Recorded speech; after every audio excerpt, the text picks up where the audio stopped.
Assalamualaikum semuanya. Aku dan suami di sini mau ceritain dari awal kita ketemu sampai kita jadi suami istri sekarang.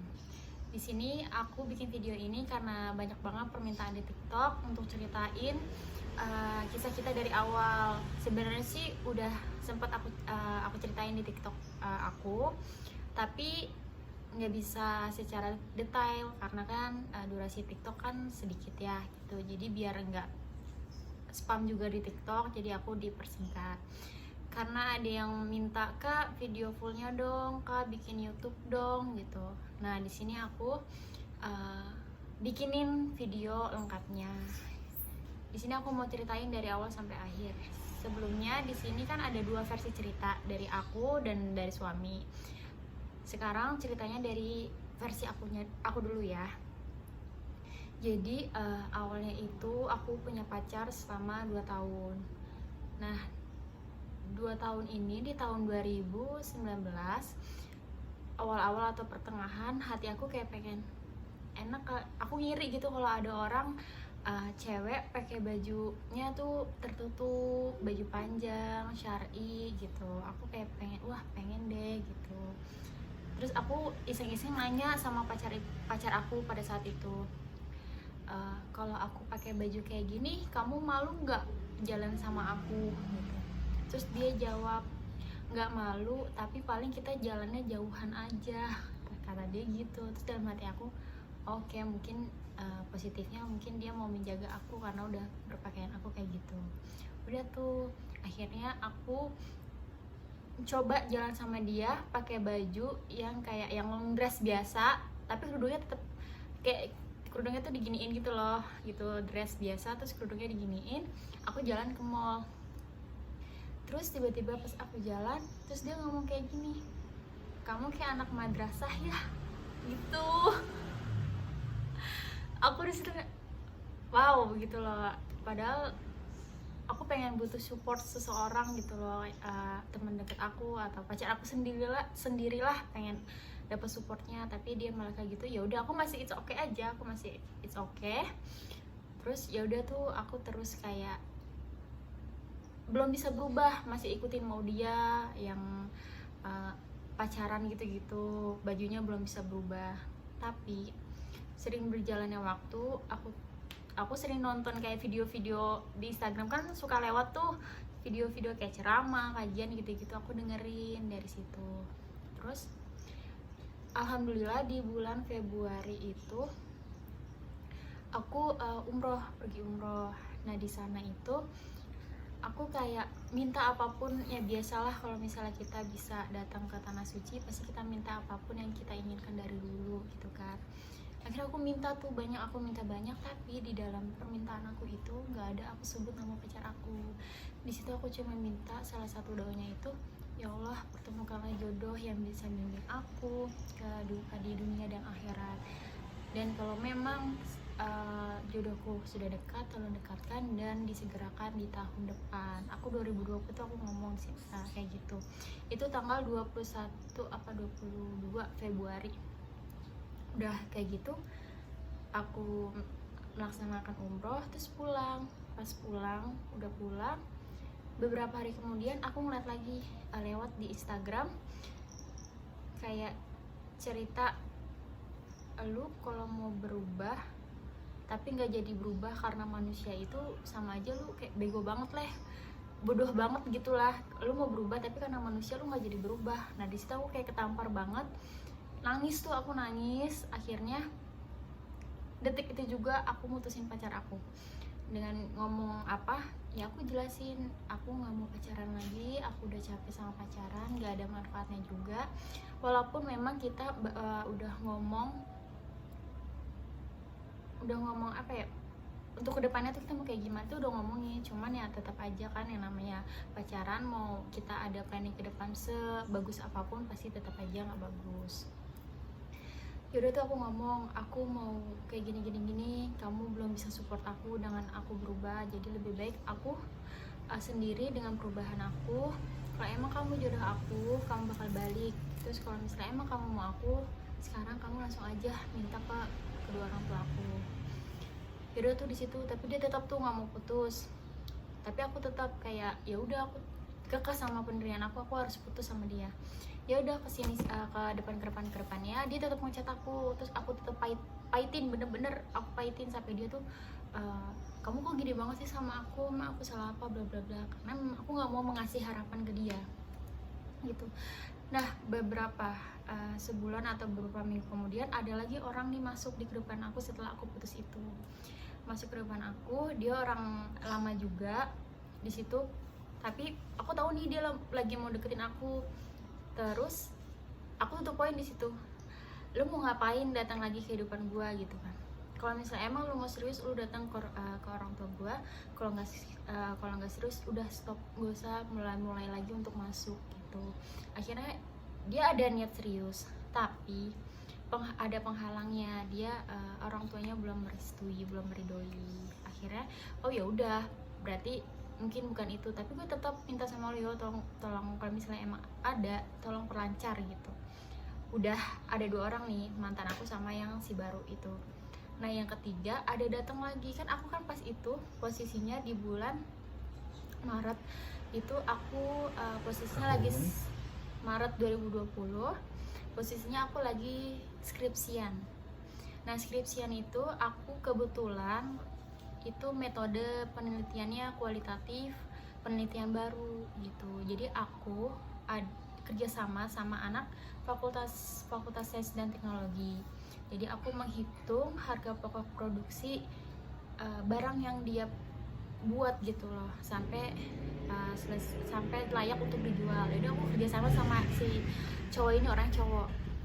Si cowok ini udah kita sering ketemu, ngechat juga, tapi masalah skripsi, nggak masalah apapun lagi. Nggak apapun itu nggak ada, cuman masalah skripsi doang. Tiba-tiba pas berapa bulan kemudian aku mau sidang akhir, dia ngechat gini, Mil, lu nggak ada keinginan untuk menikah, kata dia gitu. Ya ada lah kak, masa nggak ada. Terus kata dia sekarang ini gitu kan. Ya kalau misalnya ada jodohnya mah ya nggak apa-apa, kalau dia menyanggupi, kata gue gitu kan. Terus dia langsung ya udah yuk nikah sama gue aja. Dia langsung tutup poin kayak gitu. Terus gue kaget dong, gue langsung chat balas kayak gini, ya lu mau ngajak nikah kayak mau ngajak main. Ya udah sekarang mah lu udah kayak gitu, gue ketemu orang tua lu dulu kan, gue belum tahu orang tua lu juga belum tahu keluarga gue, jadi kita saling kenal dulu. Nah akhirnya besoknya aku ketemu keluarganya dia, udah ketemu bla bla bla bla bla, aku pulang. Nah setelah pulang itu dia lost contact, nggak pernah ngontek aku lagi. Aku diemin aja, aku nggak pernah ngechat. Terus beberapa minggu kemudian ngechat gini, maaf ya Mil, gue belum bisa ngasih kabar apa-apa, gue bingung banget ngomong ke orang tua gue gimana, bla bla bla bla. Terus gue cuma bilang oh ya udah, it's okay, nggak apa-apa, iya gue bikin aja. Terus maaf guys, terus setelah dia ngechat kayak gitu, siangnya dia nge-live sama cewek, tapi bilangnya dia nggak ada waktu buat ngechat gue. Akhirnya dari situ gue langsung ngechat dia, maaf kak, kita selesai. Udah di situ gue nggak mau mempertimbangkan apa-apa lagi, kayak berarti bukan dia.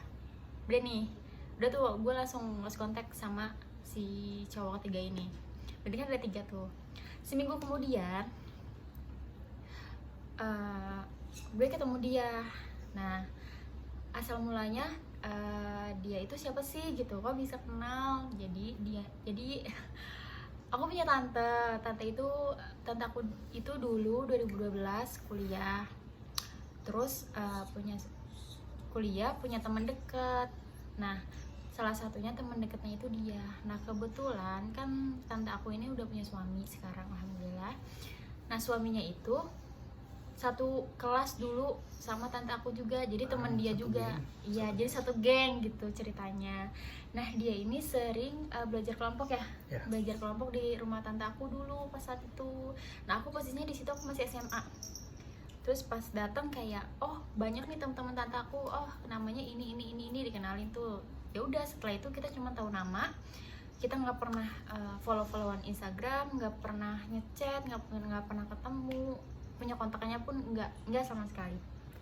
Udah tuh, tapi setiap mamaku ada acara dia selalu diundang sama mamaku, tapi setiap dia diundang sama mamaku aku nggak pernah ketemu dia, nggak pernah ketemu dia, nggak tahu kenapa itu. Jadi pernah kalau saya tuh yang ketika pas lagi ulang tahunnya si Sadam tuh, kalau nggak salah aku ngeliat kamu tuh di dapur. oh mungkin Itu tapi doang. aku nggak kali karena rame kan. Iya. Gitu terus Itu doang. Itu juga pas kamu masih sekolah. Ya udah tuh pas itu setelah itu dia deket sama orang tua aku, ya udah bertahun-tahun kemudian tahun 2020 bulan Juli apa Juni gitu kan, tante aku punya toko baju di situ. Setelah lebaran posisinya aku pas hari 2020 kemarin. iya baru banget tahun kemarin aku lagi main nih ke toko kakakku ini, terus tiba-tiba dia datang silaturahmi gitu. Nah pas posisinya tuh aku habis sholat, pas buka mukena terus aku dengar suara nih, kayak suara kayak pernah aku denger, kayaknya suara Kak Virus deh gitu kan dalam hati aku gitu. Tapi aku nggak berani nengok gitu, mau ngecek itu siapa tuh aku nggak berani. Pas aku ngelirik sedikit ternyata bener tuh dia gitu. Soalnya bercahaya. Gitu. Terus yaudah sepanjang aku habis tahu itu dia, aku nggak pernah berani ngeliat mukanya, aku nunduk aja, nggak negor nggak apa, paling nunduk aja. Nah suatu ketika dia lagi ngobrol sama mama aku kan di sampingnya dia, aku tetap nunduk, nggak berani ngeliat dia, kayak cuman oh iya kak, ditanya-tanya kan iya kak. Terus mama aku bilang kayak gini, kapan lurus kawin, anak gue nih udah mau dilamar orang, kata dia gitu. Aku mah diem aja gitu kan. Udah dulu. Oh iya juga aku mau ngejelasin, jadi sebenarnya itu udah setahun berjalan tuh aku sama pacar aku kayak udah mati rasa gitu, udah capek hati gitu lah ibaratnya. Ada hal yang memang aku nggak bisa dijelasin di dalamnya itu kenapa. Intinya aku udah capek hati, nggak bisa ngelanjutin sama dia, kayak aku ngejalanin sama dia kayak ya udah ngejalanin aja karena kayak cuman takut aja gitu. Udah gitu, jadi aku minta sama Allah, ya Allah misalnya emang aku harus berubah, tolong matikan hati ini dan sembuhkan hati ini ketika sudah bertemu calon suami aku atau suami aku gitu. Nah udah kan, kita udah ketemu di toko itu. Beberapa hari kemudian tiba-tiba dia ngechat aku. Nah posisinya kan aku lagi skripsi ya, nah tapi di situ aku udah mau sidang akhir gitu. Terus dia ngechat kayak gini, kayaknya tadi ada yang ngerjain lagi skripsi ya gitu kan. Iya gitu. Terus bla bla bla, dia nanya emang setelah itu mau ngapain. Terus aku giniin aja, nikah lah aku gituin. Terus dia langsung to the point,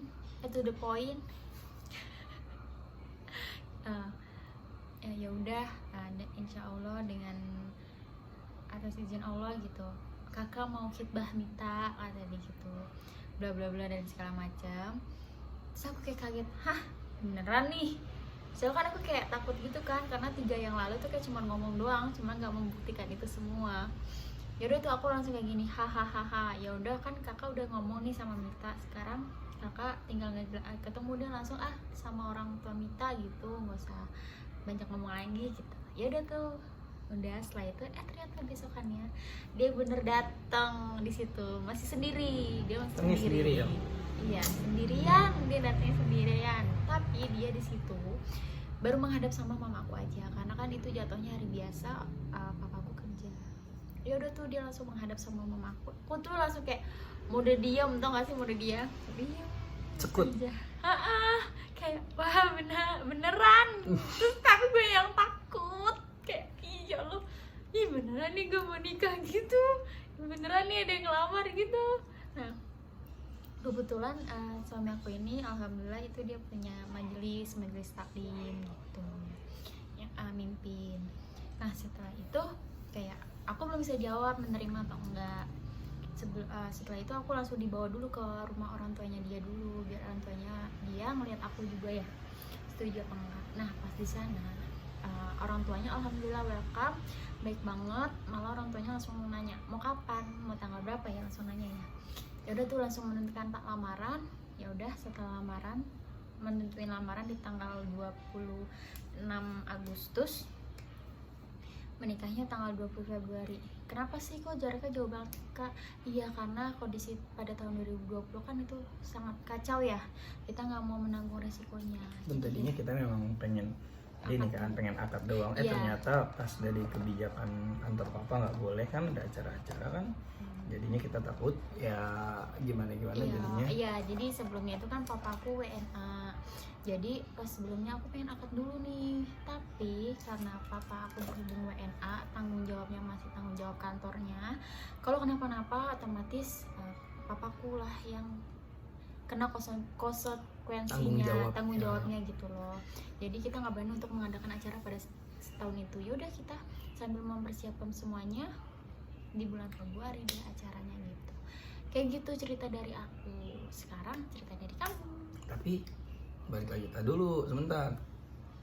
Posisi dari pacar kamu atau sebelumnya itu ada orang datang dan aku juga datang. Itu ada pekerjaannya gak tuh? Oh belum itu. Pekerjaan apa? Ya kan belum. Iya posisi nggak ada kerja. Gitu. Oh iya. Jadi mantan aku ini itu dia posisinya masih kuliah pada saat itu di bawah aku. Jadi itu yang menghambat dia, orang tuanya belum bisa. Sebenarnya seangkatan. Cuman dia kuliahnya telat gitu. Jadi orang tuanya belum bisa nih untuk menikahkan anaknya. Ya udah aku oke, aku nggak mau maksa itu.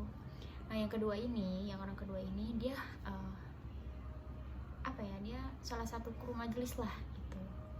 Dia kerjanya freelance, dia kuliah juga, tapi dia dapat nasihat dari almarhum bapaknya, cari kerja tetap dulu baru boleh menikah. Ya udah aku cukup diem aja, tapi aku bilang kedua ini, aku nggak bisa janji untuk nunggu kalian. Jika ada yang baik, jika ada yang lebih bertanggung jawab dan memampukan semuanya, ya aku akan pilih dia. Kalau memang Allah kirimkan dia gitu. Nah yang ketiga ini yang aku bilang tadi nggak jelas kan itu, ya udah aku langsung enggak. Posisi semua ada yang kerja. Tapi mama kamu. Nah posisinya kan di sini kan sebenarnya ada yang kerja nih yang kedua ini, cuma kan dia freelance gitu. Tapi dari aku dan pihak orang tua aku itu nggak mementingkan harta, karena kata mamaku gini, iya sekarang lo kerja, setelah nikah lo di PHK gimana gitu, sama aja lo nggak kerja gitu. Jadi jangan melihat pekerjaan orang dari sebelum nikah gitu, karena kita percaya, yang penting percaya aja deh, nggak usah dipikirin ke depannya kayak gue besok mau makan apa ya. Intinya percaya aja kalau misalnya Allah selalu ada di samping lo, berkah deh semuanya, ada aja gitu, dari mana aja gitu. Apalagi kan kemarin juga alhamdulillah suami punya usaha, tapi pas posisinya pas ngelamar gue tuh usahanya lagi dijatuhkan sejatuh-jatuhnya, lagi menurun senjata. Iya lagi jatuh kan ibaratnya, lagi ya corona semuanya gitu kan, lagi menurun pendapatannya. Tapi ya modal percaya sama Allah, modal nekat, modal bismillah, dia berani ngelamar anak orang ibaratnya gitu, dengan usahanya dia lagi menurun, tapi dia percaya kalau rezeki itu akan ada sendirinya. Jadi rezeki untuk aku beda, rezeki keluarga beda, rezeki anak lagi beda gitu. Jadi intinya kalau misalnya mau memilih calon suami boleh memilihnya satu karena agama, jangan karena harta atau karena gengsi. Sekarang kan kebanyakan orang nikah karena gengsi, pengen nikah begini, pengen nikah gitu, nanti gimana kalau misalnya dilihat teman-teman nikah gue biasa aja gitu. Jangan pernah. Ini sih kita nggak mementingkan acara ya. Enggak sih, kalau kita sesimpel aja udah nih nikah di rumah gitu, ya bisa aja. Maksudnya pada umumnya aja. Iya, kita nggak mementingkan acara sebenarnya, biarpun kalau akad pun juga ya alhamdulillah nggak apa-apa, yang penting kan kehidupan kita setelah. Cuman yang namanya orang tua aku kan pengen anak gadisnya yang pertama menikah happy lah gitu, yang namanya pertama orang dan satu-satunya. Iya, ya pengen lah happy, anaknya itu happy. Jadi ya gimana sih, orang tua pengen lah jadi ratu sehari gitu deh. Oh cerita dari kamu, awalnya kamu sih kan dia punya deket banyak ini. Begitu, jadi versi cerita kamu kan. Iya. Oke, jadi gitu ya. Itu versi ceritanya dari Emilia, istri aku ini. Jadi yang pasti buat kalian yang udah berjuang dan berani, apalagi untuk menghindari daripada maksiat, itu udah bagus banget. Itu adalah mungkin suatu hidayah. Langkah baiknya kalian bisa memanfaatkan itu, insya Allah. Karena apa? Yang halal itu enak, yang haram itu kepikiran. Gitu guys. Oke, dari kita gitu aja. Nanti kalau misalnya dari gua sendiri, insya Allah bakalan gue jelasin lagi di beda Kalau video ya. misalnya kalian kepo nih sama cerita dari suami, tolong bantu supportnya, share juga. Terus nanti jangan lupa share ke teman-teman kalian, bilang kayak ayo dong ramein videonya biar aku bisa bikin part kedua untuk Biar seru dari ya. suami ini yang seru. The best, panjang deh pokoknya. Panjang Perjuangan semuanya deh. Aduh, lebih bisa lebih panjang daripada ini ya. Dan kita juga sebenarnya nggak mau bikin video ini sih, karena kita tahu kita bukan siapa-siapa ya, tiba-tiba bikin video buat apa gitu, nggak ada untungnya juga buat kalian gitu maksudnya. Cuman aku pikir kayak Kita ngambil dari siarnya aja sih. karena kita pikir Perjalanan. kayaknya kita harus bicarakan deh, karena kan zaman sekarang banyak orang mikir karena menikah untuk gengsi gitu. Dan nikah muda itu katanya cuman karena gengsi doang. Karena buat pengen apalagi kita sarjana, apalagi perempuan sarjana, kayak sayang banget sih sarjana tapi habis itu nikah, itu itu kita mematahkan itu semua. Iya. Karena Pokoknya ambil yang baik-baik, yang jeleknya dibuang. Suara motor. Terus jangan lupa share, terus kasih support kita untuk bikin cerita selanjutnya. Kalau kalian mau cerita dari versi suamiku bisa langsung aja, misalnya mampir ke Instagram aku, Instagram suami, sama ke TikTok kita. Oke, jangan lupa tulisin di share. sini. Oke. Dadah, assalamualaikum. Waalaikumsalam.